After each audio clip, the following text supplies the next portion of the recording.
Balance of payments.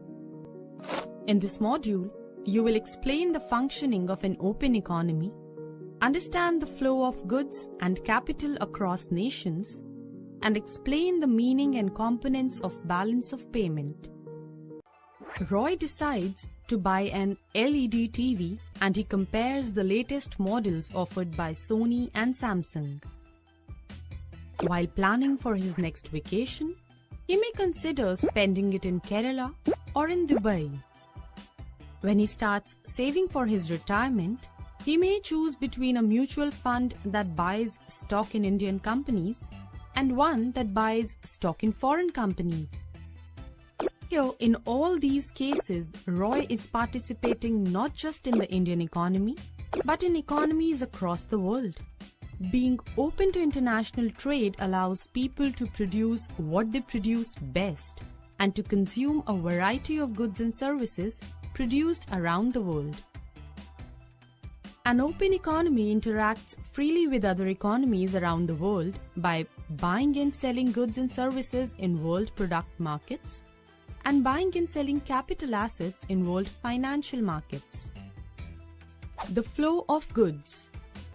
When Airbus, a European aircraft manufacturer, builds a plane and sells it to Air India, the sale is an export for the Europe and import for India.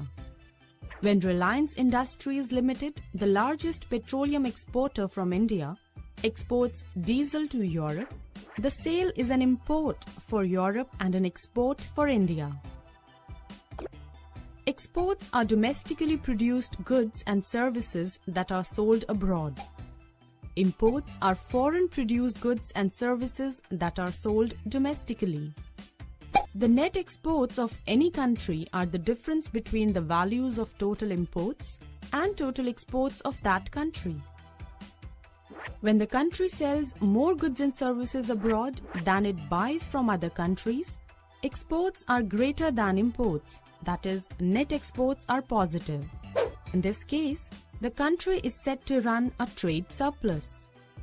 However, when the country sells fewer goods and services abroad than it buys from other countries, exports are less than imports, that is, net exports are negative. In this case, the country is said to run a trade deficit. When exports exactly equals imports, that is, net exports are zero, the country is said to have balanced trade. Balance of trade refers to the relationship between the value of imports and exports of the goods of a country. It includes only visible items. Factors that influence a country's exports, imports, and net exports include consumers' taste for domestic and foreign goods, prices of goods at home and abroad, price of domestic currency in terms of foreign currencies, consumers' incomes at home and abroad, cost of transporting goods between countries, government policies towards international trade. The flow of capital. Residents of an open economy also participate in world financial markets. An Indian resident with rupees 50,000 could use that money to buy an LED TV from Samsung, but he could instead use that money to buy stock in the Samsung Electronics. The first transaction represents a flow of goods, while the second would represent a flow of capital. The term net foreign investment refers to the purchase of foreign assets by domestic residents minus the purchase of domestic assets by foreigners. Indian investors, while deciding whether to buy US government bonds or Indian government bonds, would compare the real interest rates offered on the two bonds.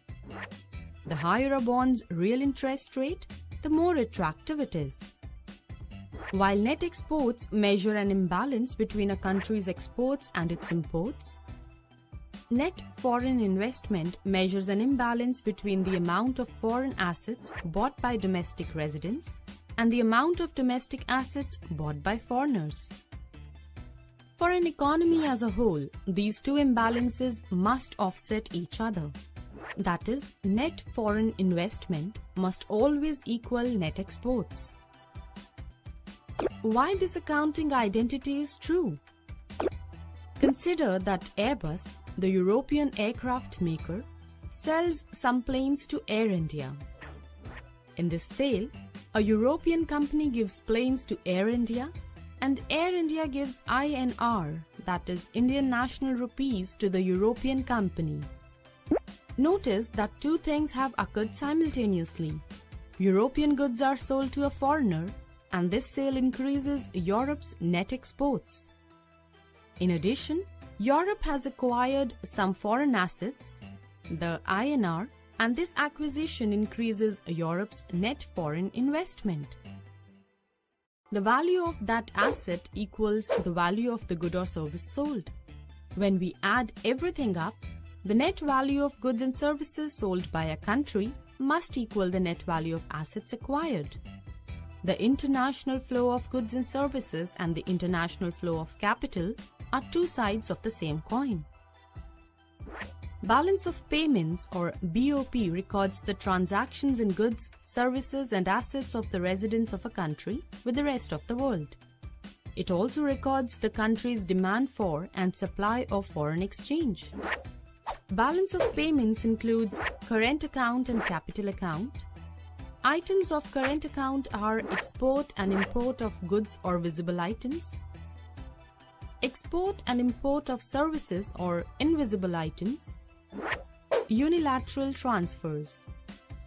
Items of capital account are private transactions, foreign direct investment, portfolio investment. Let's recap. An open economy interacts freely with other economies around the world.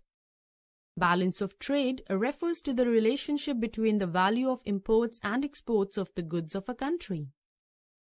Exports are domestically produced goods and services that are sold abroad.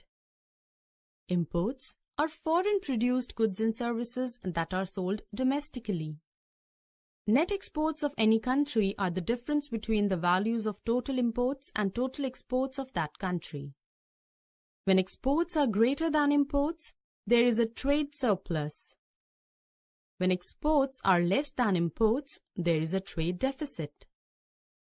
When exports exactly equals imports, there is a situation of balanced trade. Net foreign investment refers to the purchase of foreign assets by domestic residents minus the purchase of domestic assets by foreigners. The net value of goods and services sold by a country is always equal to the net value of assets acquired. Balance of payments records the transactions in goods, services and assets of the residents of a country with the rest of the world. It also records the country's demand for and supply of foreign exchange. Balance of payments includes current account and capital account.